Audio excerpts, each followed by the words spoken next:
안녕하십니까. 기획행정위원회 류정화 의원입니다. 7분 발언을 할 수 있도록 기회를 주신 유승영 의장님과 이관우 부의장님, 선배 동료 의원님들께 진심으로 감사의 마음을 전합니다. 또한 59만 평택시민과 평택시의 발전을 위하여 노력하시는 정장선 평택시장님과 공직자 여러분, 그리고 방청석에 계신 시민과 언론인 여러분께 감사의 말씀을 전합니다.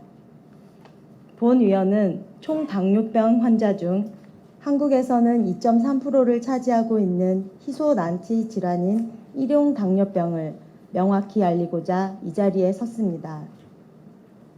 췌장의 베타세포 파괴로 인슐린 분비 기능이 완전히 상실된 당뇨병을 일용 당뇨병, 인슐린 분비 기능은 남아있지만 여러 가지 원인에 의해 상대적으로 인슐린 저항성이 증가해서 발생하는 경우를 2형 당뇨병이라고 합니다.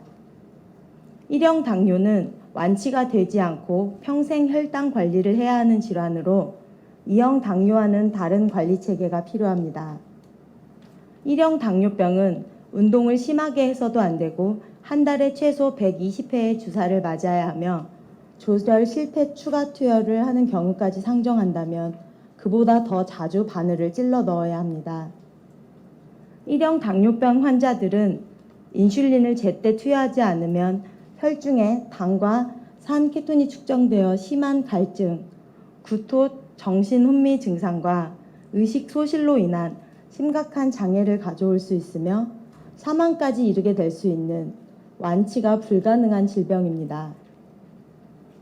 1형 당뇨병 환자들과 그 환자를 케어하는 가족들에게 정상적인 수면은 거의 불가능합니다. 24시간 주기적으로 혈당 측정을 연속적으로 해야 하고 측정 값에 따라 수시로 적정량의 인슐린을 계속적으로 주입해야 하기 때문입니다.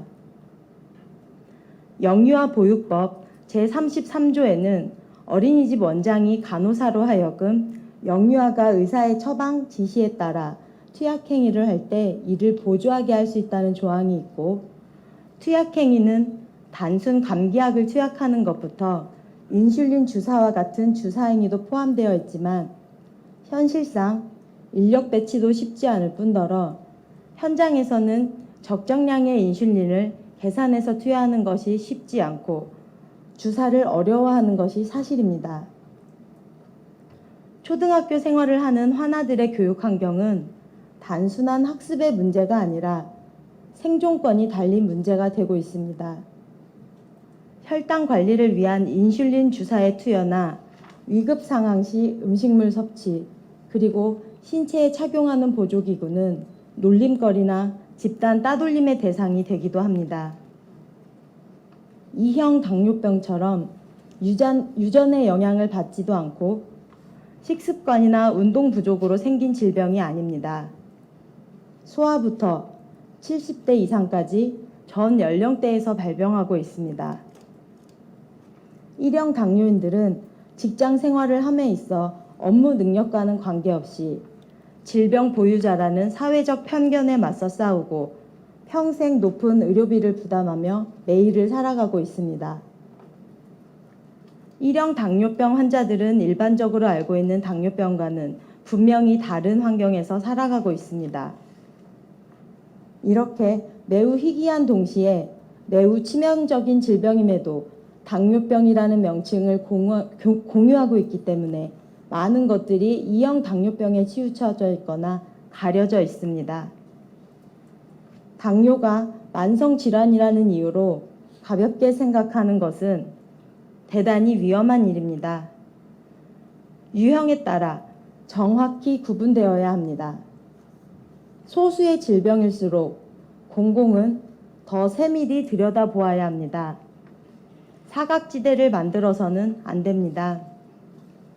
1형 당뇨보다 발병률이 높은 질환들도 인지도나 기타 여건에 따라 희소난치성 질환으로 등록되어 있습니다. 그러나 1형 당뇨는 복지 예산, 기준 수치 등에 따라 산정 특례도 적용받지 못하고 있습니다. 보편적 지원과 형평성이라는 이유로 간과하고 있는 것은 아닌지 면밀히 살펴야 합니다. 이제 이들에게 인식 개선을 위한 평택 시민들의 관심과 공공의 역할, 제도의 개선이 필요한 때입니다.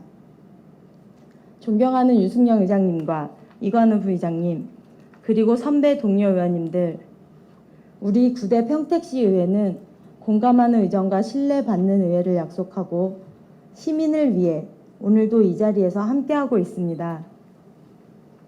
정장선 평택시장님, 그리고 공직자 여러분, 성장도 중요하지만 사람이 최우선이라는 원칙을 지켜나가겠다고 민선 8기가 추구해야 할 최대 목표는 시민의 행복이라고 하셨습니다. 질병이나 장애는 본인의 의지나 노력과는 상관없이 주어집니다. 건강과 삶의 질은 절대적인 것이 아니라 상대적인 것입니다. 공공의 영역에서 우리는 어떻게 하면 시민 건강에 대한 상대적인 편차가 적은 도시를 만들어 나갈 수 있는지 함께 고민해야 합니다.